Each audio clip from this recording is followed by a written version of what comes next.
प्रभुंक महान नामर धन्यवाद हो।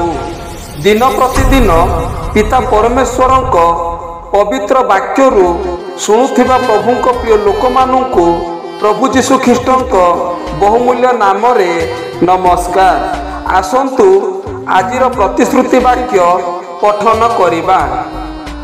पापर क्षणिक सुख भोग अपेक्षा ईश्वर लोक मानक सहित बरं दुख भोग करने को से पसंद कले।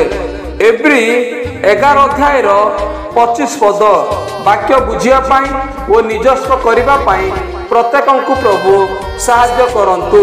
एही वाक्य द्वारा आपण मानू आपण मानक परिवार को प्रभु प्रचुर परिमाण रे आशीर्वाद करंतु। धन्यवाद। आमेन।